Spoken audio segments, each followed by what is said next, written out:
UK government अब एक नए न्यूज़ के साथ आगे आ रही है इमिग्रेशन के लिए। तो जानते हैं ये क्या है न्यूज़। तो यूके गवर्नमेंट ने ऑफिशियली ऐसी कोई न्यूज़ नहीं दी है जो इमिग्रेशन के लिए आपको वहाँ पे 5 साल से बढ़ा करके 8 साल तक वहाँ पे आपको रहना पड़ेगा ब्रिटिश सिटीजन बनने के लिए। फिर भी थोड़े बहुत र्यूमर्स आए हैं कि कंट्री जो है आपके इमिग्रेशन को 5 साल से बढ़ा करके 8 साल कर देगी, इंस्टेड कि आप वहाँ पे 8 साल तक कंटिन्यूअस उस कंट्री में रहें। जिसका साफ तौर से ये मतलब है कि आपका ब्रिटिश सिटीजनशिप डिले हो सकता है। पहले 5 साल तक आप रह सकते थे, अभी 8 साल तक वहाँ रहना पड़ेगा। तो पहले का रूल जान लेते हैं। पहले वर्क वीजा 5 साल के बाद आप ILR ले लेते हैं, इसको बोलते हैं इनफाइनाइट लीव टू रिमेन, इसको परमानेंट रेजिडेंसी भी बोलते हैं। इसके बाद 1 साल के बाद ILR जब आपका कंप्लीट हो जाता है तो उसके बाद ब्रिटिश पासपोर्ट के लिए आप अप्लाई कर सकते हैं। नमस्कार दोस्तों, मैं हूं आपका होस्ट और दोस्त अतुल। स्वागत है आपके अपने चैनल लेट्स गेट आउट में। तो चलिए लेट्स गेट आउट। तो जो लोग हमारे चैनल पे नए हैं उनको मैं पहले बता दूं कि जो पहले का रूल है कि पहले आपको 5 साल तक किसी भी स्किल्ड वर्कर वीज़ा या फिर हेल्थ केयर वीज़ा पे 5 साल तक वहां रहना पड़ता है। डिले किए शुरू करते हैं 3 जून के डेली मेल के इस आर्टिकल के साथ। इस रिसेंट आर्टिकल के हिसाब से, जो डेली मेल का आर्टिकल है उसके हिसाब से यूके गवर्नमेंट ये सोच रही है जो PR प्रोसेस है उसको 5 साल से बढ़ा करके 8 साल किया जाए। रूल इसलिए चेंज किया गया है ताकि यूके गवर्नमेंट चाहती है कि आपका जो PR है वो डिले हो और फॉरेन नेशनल्स जो हैं उनको थोड़ा और वेट करना पड़े परमानेंट रेजिडेंसी लेने के लिए। जो होम ऑफिस का ये आर्टिकल जो यहाँ आप देख रहे हैं इसमें साफ लिखा गया है कि यूके गवर्नमेंट सोच रही है कि जो परमानेंट रेजिडेंसी का ड्यूरेशन है उसको बढ़ा करके 5 से 8 साल किया जाए, ताकि इनका जो इमिग्रेशन है बाकी और दूसरे कंट्री के साथ अलाइन हो सके जो उनके इमिग्रेशन रूल है। हालांकि ये नहीं बताया गया है कि किस तरह के और कंट्रीज के साथ ये अलाइन करना चाहते हैं, बट यूके गवर्नमेंट ये सोच रही है इस स्टेप को लेने के लिए। पता नहीं ये किस कंट्री के साथ कंपेयर कर रहे हैं, लेकिन 2 वीक पहले की ही न्यूज़ है कि जर्मनी ने अपना PR प्रोसेस को 5 साल से घटा करके 3 साल कर दिया है। पहले वहाँ 5 साल था, अभी वो 3 साल कर दिया है जर्मनी में। जानते हैं इस आर्टिकल में और क्या क्या लिखा गया था। डेली मेल का जो आर्टिकल है, का पहला चेंज ये था कि जो वहाँ के एप्लीकेंट्स हैं वो यूके में या तो 2 साल की पढ़ाई कर चुके हैं उनके लिए एलिजिबल किया जाए, या फिर यूके में 2 साल तक काम कर चुके हैं। वहाँ के एप्लीकेंट्स हैं वो यूके में या तो 2 साल की पढ़ाई कर चुके हैं उनके लिए एलिजिबल किया जाए, या फिर यूके में 2 साल तक काम कर चुके हैं। दूसरा रूल ये है, दूसरा जो आर्टिकल में ये लिखा था कि जो एप्लीकेंट्स हैं वो बिल्कुल कन्विक्शन फ्री होने चाहिए। कम से कम 10 साल के लिए उनके ऊपर कोई भी क्रिमिनल एलिगेशन नहीं होना चाहिए।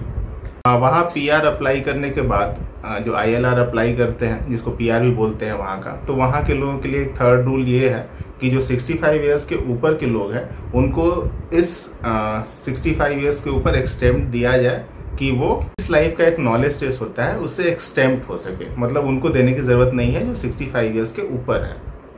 कि ये सब जो चेंजेस मैं बोल रहा हूँ, ये जो आर्टिकल के चेंजेस हैं, ये यूके गवर्नमेंट द्वारा अभी बिल्कुल भी ऑफिशियली अप्रूव्ड नहीं है, लेकिन ये मेल आर्टिकल इन सारी चीज़ों को डिस्कस करता है। तो मुझे लगता है कि ये आर्टिकल बिल्कुल कंप्लीट नहीं है। इसमें बहुत सारे अनआंसर्ड क्वेश्चंस हैं जिनको इन्होंने कंप्लीट नहीं किया है और हाफ वे बस इनका डिस्कशन करके आर्टिकल में छोड़ दिया है।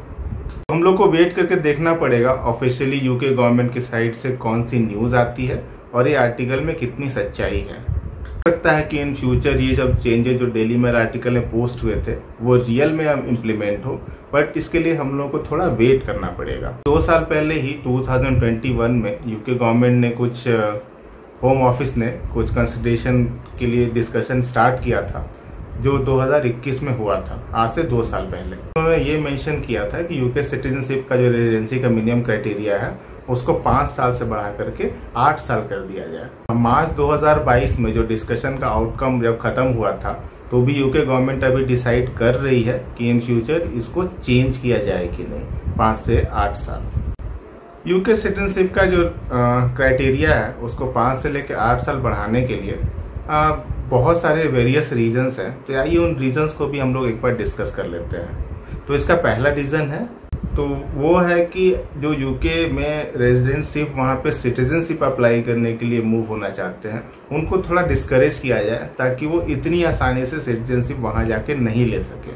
तो दूसरा रीज़न ये हो सकता है ब्लॉक करने का कि वहाँ पे चाहते हैं कि जो जेन्युइन लोग यूके मूव करना चाहते हैं, जो एक्चुअली एलिजिबल हैं, उनको प्रायोरिटी दी जाए, और जो सिर्फ सिटीजनशिप के लिए मूव करना चाहते हैं उनको थोड़ा डिस्करेज किया जाए।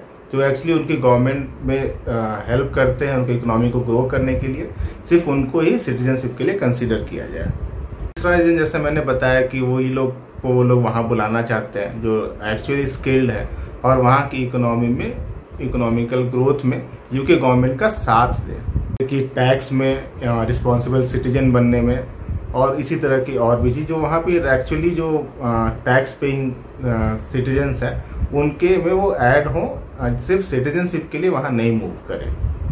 तो एक्चुअल डिसीजन लेने से पहले यूके गवर्नमेंट भी देखेगी कि क्या प्रॉज हैं और क्या कॉन्स हैं इस रूल्स के, तो उसके बाद ही ये लोग डिसाइड करेंगे कि इन चेंजेस को कब और कैसे इम्प्लीमेंट करना है। रूल्स कैसे यूके गवर्नमेंट की इकोनॉमी को ऊपर लाने में साथ देंगे, कैसे जो सिटीजनशिप जो आजकल इजीली मिल रहा है 5 साल के बाद, उनको कम करने का ट्राई करेंगे कि कम लोग वहाँ पे इमिग्रेट हो। से लोग 5 साल पहले के हिसाब से और अभी उनको 8 साल स्पेंड करना पड़े यूके में सिटीजनशिप के लिए। दोस्तों, आप लोगों को क्या लगता है, आप इस न्यूज़ के बारे में क्या सोचते हैं, मुझे नीचे कमेंट में बताइए। और मुझे ये भी बताइए कि ये न्यूज़ जानने के बाद क्या आप अभी भी यूके मूव करना चाहेंगे, छोड़ के बाकी और यूरोपियन कंट्रीज में मूव होना चाहेंगे जो कि ज़्यादा इमिग्रेंट फ्रेंडली है, जैसे कि कनाडा हो गया, न्यूजीलैंड हो गया या जर्मनी हो गया, और भी यूरोपियन कंट्रीज है जो यूके से ज़्यादा इमिग्रेंट फ्रेंडली है, जो वहाँ पे आपको सिटीजनशिप आसानी से मिल सकता है। तो थैंक यू दोस्तों इस वीडियो को एंड तक देखने के लिए। इसी तरह के और भी वीज़ा न्यूज़ और यूके न्यूज़ के लिए मेरे चैनल लेट्स गेट आउट को सब्सक्राइब करें और इस वीडियो को अपना प्यार दें। Thank you.